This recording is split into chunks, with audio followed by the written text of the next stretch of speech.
อยากจะเบลอหน้าแบบนี้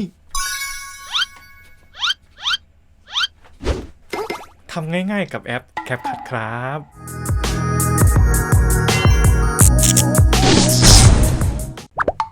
สวัสดีครับเพื่อนๆพบกับผมอีกแล้วครับกำนายต่อยักษ์ในช่อง About Boy สนมครับสำหรับวันนี้อยู่กับแอปพลิเคชัน CapCut อีกแล้วนะครับผมมีเทคนิคง่ายๆครับสำหรับการเบลอหน้าคนนะครับเนื่องจากว่าวันที่1 มิถุนายนเป็นต้นไปนี่นะครับ YouTube เขาก็ได้เปลี่ยนกฎใหม่นะครับกฎข้อแรกเลยสำคัญมากนะครับสำหรับคนทำ YouTube เลยก็คือเวลาไปถ่ายคลิปวิดีโอแล้วติดหน้าคนอื่นนะครับจำเป็นที่จะต้องเบลอหน้าเขาออกนะครับเพราะว่ามันจะมีผลตามหลังมาในเรื่องของสิทธิส่วนบุคคลนั่นเองนะครับยังไงแล้วคลิปนี้ผมจะพาเพื่อนๆไปเบลอหน้าคนออกจากคลิปวิดีโอด้วยแอป CapCut ครับก่อนเพื่อนๆจะไปชมคลิปนะครับฝากเพื่อนๆกดติดตามนะครับแล้วก็กดกระดิ่งไปแจ้งเตือนทั้งหมดด้วยนะครับจะได้ไม่พลาดคลิปใหม่ๆของช่อง About Boy สนมนะครับขอบคุณมากครับสำหรับคลิปตัวอย่างนี้นะครับผมจะจำลองเหตุการณ์มีบุคคล2 คนนะครับซึ่งเราจะเบลอบุคคลที่มากระทำกับเราออกไปให้เหลือแต่เราเองนะครับเดี๋ยวเราไปที่แอป CapCut เลยนะครับเปิดไปที่แอป CapCut นะครับแล้วก็เพิ่มโปรเจกต์ขึ้นมาใหม่เลยนะครับไปเพิ่มวิดีโอที่เราต้องการเลยนะครับเสร็จแล้วก็กดเพิ่มไปได้เลยครับจะได้วิดีโอลักษณะแบบนี้นะครับเดี๋ยวผมขออนุญาตปิดเสียงก่อนเนาะครับวิดีโอก็จะเป็นแบบนี้นะครับมีคนเดินเข้ามาเนี่ยครับเราจะเบลอคนนี้ออกนะครับเบลอเฉพาะใบหน้าออกนะครับก็ประมาณนี้เนาะเดี๋ยวเราไปเริ่มทำกันเลยนะครับคอนเซปต์แบบนี้นะครับเราจะต้องคัดลอกคลิปแล้วก็เอามาซ้อนทับกันนะครับแล้วก็เอาไปเบลอเสร็จแล้วก็มาร์กนะครับเริ่มกันเลยดีกว่านะครับเพื่อนๆก็แตะที่คลิปวิดีโอนะครับแล้วเลื่อนไปทางขวาจะมีคำสั่งคัดลอกอยู่นะครับกดเข้าไปจะได้คลิปวิดีโอ2 ฝั่งแบบนี้นะครับจากนั้นนะครับเพื่อนๆกดกลับนะครับเลือกเป็นคำว่า overlay นะครับจากนั้นไปคลิกคลิปที่1นะครับแล้วเลื่อนไปหาคำสั่ง overlay ที่เป็นลูกศรไขว้แบบนี้นะครับเสร็จแล้วกดปุ๊บเข้าไปนะครับคลิปเขาก็จะซ้อนกันนะครับแล้วก็เลื่อนไปข้างหน้าสุดประมาณนี้นะครับจากนั้นไปหาตำแหน่งที่บุคคลลึกลับกำลังเดินเข้ามานะครับเลื่อนไปตำแหน่งตรงนี้กำลังจะเข้าประมาณตรงนี้นะครับ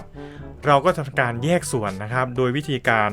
กดแยกส่วนตรงนี้นะครับปุ๊บข้างหน้านะครับคลิกเลือกแล้วกดลบทิ้งไปได้เลยนะครับ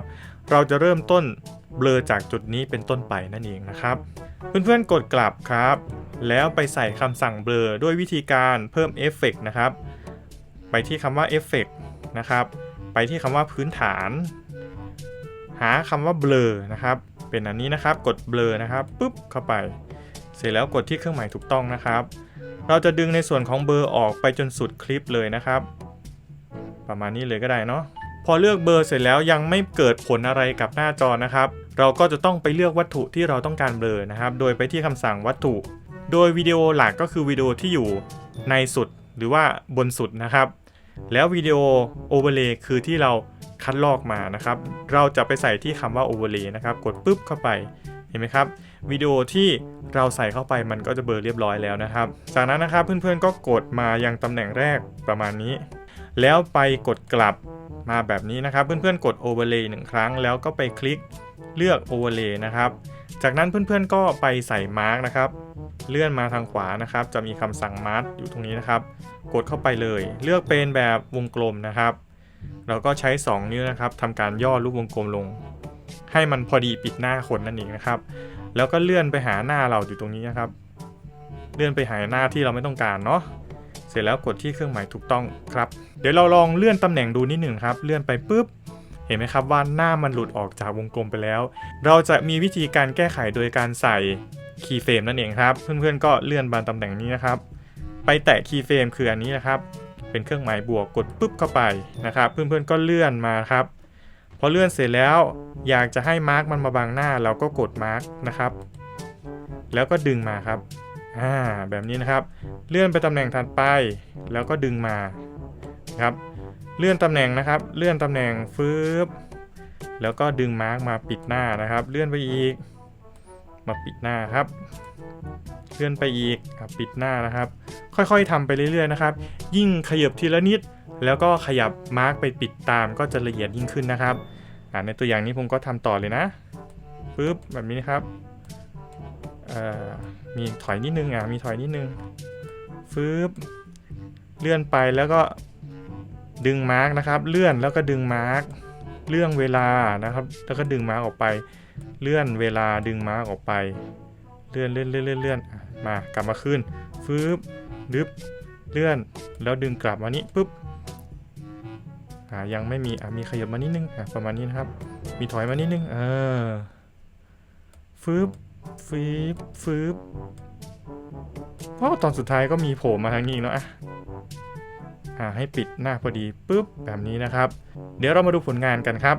กดที่เครื่องหมายถูกต้องก่อนนะครับเลื่อนมาตำแหน่งแรกนะครับลองดูครับ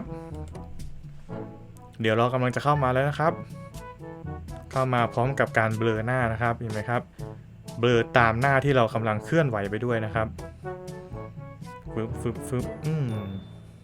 มีจิ้มตูดอีกทำไปได้เนาะ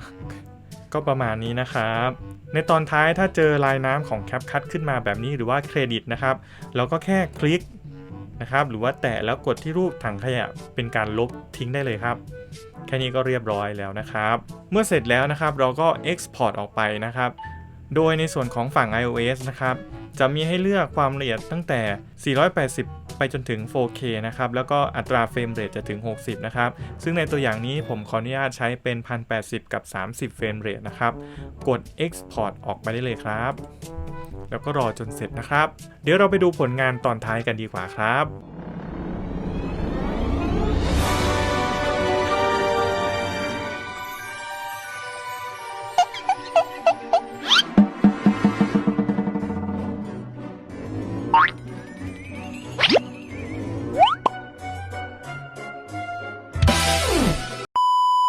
นี่ก็เป็นวิธีการเบลอหน้าของบุคคลที่เราไม่ต้องการออกจากคลิปวิดีโอของเราไปนะครับซึ่งก็สอดคล้องกับกฎใหม่ของ YouTube ปี 2021 นี้นะครับสำหรับใครที่ทำคลิปแนววอล์กหรือคลิปที่บังเอิญถ่ายไปเจอหน้าคนอื่นลองมาใช้วิธีนี้เบลอหน้าออกไปครับหวังว่าคลิปวิดีโอนี้จะเป็นประโยชน์กับเพื่อนๆนะครับถ้าชอบก็อย่าลืมกดไลค์กดแชร์แล้วก็คอมเมนต์มาร่วมพูดคุยกับผมได้เสมอครับและที่สำคัญเลยนะครับถ้าเพื่อนๆไม่อยากพลาดเกี่ยวกับการตัดต่อคลิปวิดีโอง่ายๆด้วยมือถือนะครับก็อย่าลืมกดติดตามและกดกระดิ่งให้ช่อง About Boy สนมด้วยนะครับเพื่อที่จะไม่ได้พลาดทุกการแจ้งเตือนของ YouTube นั่นเองนะครับแล้วเจอกันใหม่ในคลิปหน้าครับบ๊ายบายครับมีคลิปแนะนำให้เพื่อนๆกดดูได้นะครับสำหรับใครที่ยังไม่ได้กดติดตามก็กดติดตามเป็นกำลังใจให้ผมด้วยนะครับขอบคุณมากครับ